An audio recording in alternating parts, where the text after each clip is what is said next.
Anybody in here? Yeah. Have you ever had a gift that Yes. someone gave you that you didn't? Okay, so you know it's possible for you to receive incredible things that you didn't necessarily feel like you had done something to earn that. Is that true? Yeah. Okay, then why don't you look at that as being the purpose and the point and the approach of your whole life? That you're on a level of consciousness that now you are open to the idea of gifting. I'm now open to the idea of gifting. How would you like to be open to the idea of receiving the gifts of God? How would you like to be open to the idea of receiving the gifts of love? Okay, now the problem with that is that if you don't love yourself and you feel guilty and depressed and no good and unworthy, then it's difficult to receive a gift. Because I know people that I tried to give gifts to in my life that wouldn't even receive the friggin' gift because they couldn't even let themselves believe they even deserved it.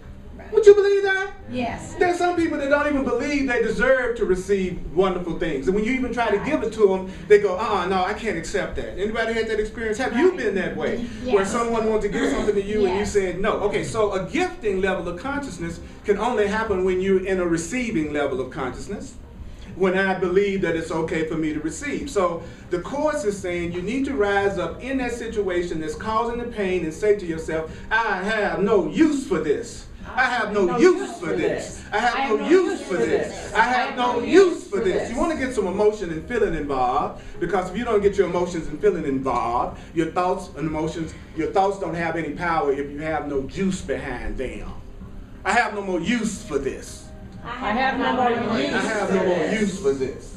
I have no more use for this.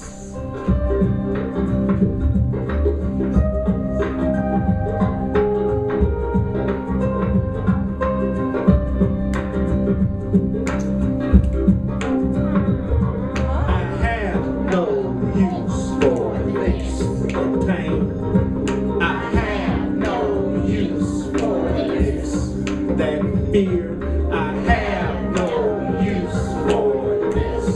That problem, I have no use for this. What about that lack? I have no use for this. A job that you hate, I have no use for this. A bank account that makes you cry, I have no use for this. See, when you put a little juice in it, put a little boogie in it, feel it a little bit, and then it stays in your body. But sometimes when I go crazy, there's another part of me that's telling me the truth. When I go crazy, I'm going crazy, but the truth in me is trying to tell me the truth. Do you understand? Anybody have that? When you tell yourself stuff like this, when you need it, it'll come back when you need it. But if it's just an intellectual trip, if it's just a head trip, it won't work, because your body is the storehouse of your memories. Your body is the storehouse of your memories. So the theme this month for me has been, I am entitled to miracles. You have to tell yourself that you're entitled for wonderful things to happen to you, even if you don't know how. So I'm going to say for about 30 seconds for everybody, you are entitled to miracles. You are entitled to miracles. No matter what you believe about yourself, you are entitled to, no matter what your parents say to you, you are entitled to miracles. No matter what's happening in the world, you are entitled to miracles. Now say it for yourself. I am entitled to miracles. Say what? I am entitled to people that's got my back. Say what? I am entitled to miracles. When? Right now. So when do spiritual cats want it? Meow. You gotta put a little energy in that. So I say, when do spiritual cats want it? Meow. Do you want it right now? Then you say, my presence is my point of power. My presence is my point of power. Put a little energy behind it. My presence is my point of power. Take a deep breath. My presence is my point of power. In that situation, tell yourself, I had all I can stand. I'm not taking it anymore. I've had all I can stand. I'm not taking it anymore.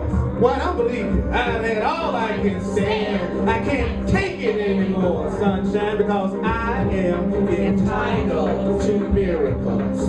Look at somebody and tell them, I am entitled. This is your chance to check somebody out. I you doing it.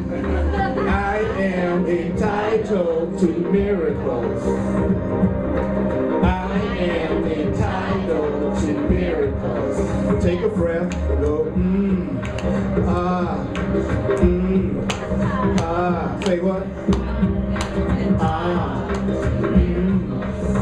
Let me get you involved.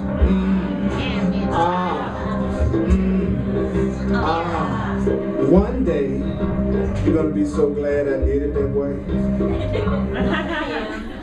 Because have you noticed that even though you say you want to change, that there's a part of you that resists getting involved? Right. Notice that? You say you want to change, but like a part of you, then I said, do this, do that. You immediately came up. Yeah, pretend that I was the person you were with last night. Wow. And then pretend that you've been knowing these people for many lifetimes. Because whether you know it or not, you're surrounded by everybody you need to forgive for many lifetimes. They're all here. And if you really need to forgive them a lot, you ought to be attracted to each other and become friends and have a relationship. Who's the person you had the most grievances with? The person you're attracted to. That's how you know. Why? Because you singled them out over everybody else. So that's the one I really have to have. Now, how does it work? Well, we're going to seem like we're attracted to each other, and we're just having the best time at first, and everything is going great, right? Right. And then all of a sudden the lesson starts, because at the very beginning of the relationship, you have a preview of coming attractions. You see the way it's going to be after you learn how to forgive and recognize the truth. So at the very beginning, you have unconditional love for each other. Then you go, what in the hell am I dealing with this? And then you start your spiritual practice because it's giving you an opportunity to do that. And then at the end, you're really seeing each other the way you did at the beginning, but it's real. So as soon as you are attracted to anyone, know that you have just embarked on a lesson in forgiveness. All right? Okay. And hopefully, if it's a love relationship, it'll be forgiveness and great sex. And nothing like that makeup sex, is it? That's some good stuff, right? You all sex? Y'all know about sex? Yeah. Everybody look at me. That's why I love to teach teenagers. They be like, yeah, let's talk about it. Adults go, you said sex, adults go, what do you mean? I don't know what you're talking about. All right. So, see what I'm saying? The Court says if you say you have no more use for this, there's no form of sickness or unhappiness that will not be cured at once. What's the single requisite for this shift in perception? What is the single requisite for this shift in perception? It is simply this, if you want to have this shift in perception. It's the recognition that the sickness or the unhappiness is of the mind. It has nothing to do with the body. That what you're going through right now has to do with your mind. It has nothing to do with the physical circumstances. What does this recognition cost? Well, if you finally assume responsibility for your experience and you realize your experience is coming from your mind, when you realize that your experience is coming from your mind, when you realize that your experience is coming from your mind, it's going to cost the whole world you see, because the whole world will never again appear to rule your mind. For with this recognition that your mind is what's creating your reality, is responsibility placed where it belongs. Not on the world, but on you, who are looking at the world and seeing it as it is not. You are looking on what you choose to see, no more, no less. You're looking at what you choose to see, no more, no less. The world does nothing to you. The world does nothing to you. The world does nothing to me. The world does nothing to me. That sounds like a bunch of crap. The world does nothing to you. The world does nothing to me. That sounds so untrue. The world does nothing to you. The world does nothing to me. Nor do you do anything to the world. You haven't done anything to anybody. You haven't done anything to anybody. You haven't done anything to anybody but what they subconsciously asked to have done to them through you because of something they needed to experience. So no one, you've never done anything to anyone that at some level you did not agree to do and they did not agree to receive. Regardless of what it's looking like, everybody treats you the way you telepathically, subconsciously tell them to treat you. Yeah. So you So- actively resist. So you actively resisting? Yes. Thank you. Any more active resistance in the house?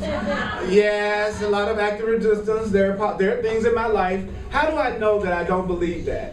Because whatever area of my life that I'm not experiencing peace in, that's the area of my life that I'm believing I have nothing to do with what's happening.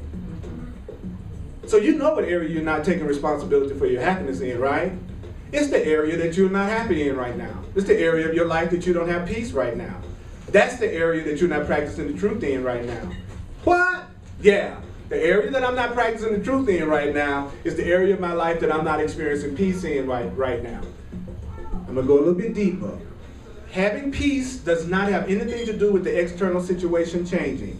Having peace doesn't have anything to do with the external situation changing. I don't believe that. Say it again, sister. I don't believe it. It's the part of me that don't believe it either. That's why I'm teaching it, so I can learn it. Because I knew that son of a gun did that to me, and I'm innocent, and I never hurt a fly. But they did that to me. I understand. Oh no, I'm going through all this stuff I'm going through because I'm black. I know that's why it is. I want black and be happy.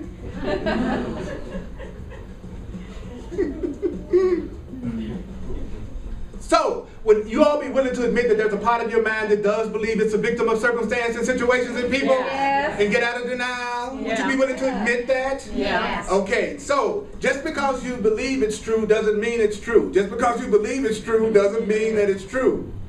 That's a good thing for me to realize, because that also works. Just because I believe I'm not unworthy, it doesn't, just because I don't believe I'm worthy, it doesn't mean I'm not worthy. Just because I believe I'm not loved doesn't mean I'm not loved. Just because I believe I'm not hooked up with God the way I should be hooked up with God doesn't mean that. So I'm glad that my beliefs are not necessarily true. I'm happy that my beliefs are not necessarily true. And I'm happy that my beliefs don't make my reality. My beliefs don't make my reality. My beliefs make my perception of reality. My beliefs make my perception of reality. Reality is there beyond my beliefs. It would be a pathetic situation if reality really was the reflection of our thought. Because our thoughts constantly change, so there would never be anything for us to have stability in our life. One minute I like me, one minute I don't like me. One minute I think things are going great, one minute I think they're... So I'm glad my reality has nothing to do with my belief. I'm glad there's a reality of love that's beyond what I believe about myself. So there is reality, there is my perception of reality, and me. There is me, my perception of you, and you. I haven't seen you yet. How do I know I haven't seen you yet? Because the truth teaches that when I see you, really see you, I'll only feel love for you. I will only feel connected to you. I will only feel happy. If we are like jumping up and down, really feeling good to see each other, and like feeling really safe right now, and happy right now, and grateful to be in each other's presence, we haven't recognized each other yet. We are putting our own projections over each other. That's why I'm not jumping up and down the way I should be to see you. When I see you correctly, I'll scarcely be able to refrain from getting down on my hands and knees and just crying in gratitude. You all will walk in the door one day and I'll just go, oh, God, oh, I'm so glad to see you. Oh, you beautiful thing. Oh, thank you, God. I'm just so glad to see you. I'm so glad I see you. You're so glad. I recognize you. You're Holy Spirit. See, did that happen when you walked in? See, that means we didn't really see each other. We haven't seen each other yet. We walked in with what? Thinking about our own stuff. We came in here with our own individual issues, hoping that some answer would happen to help us individually, rather than all of us coming together to join with each other to recognize our oneness and our love for each other. Sometimes we think oneness is a lot of people coming together separately to one place, trying to handle their separate issues, and we say we've joined. Real joining happens when I look at you and say, when I look at you, I'm looking at myself. When I'm looking at you, I'm with myself, and I'm grateful. That's some joining. I'm trying to get there. I need help. Anybody else need help? Yes. Yeah, I want to do it too. So how do I get to that point? And this is the one that's going to be a really trip statement I'm about to share with y'all. So trip statement alarm. Bleep, bleep, bleep, bleep, bleep, bleep.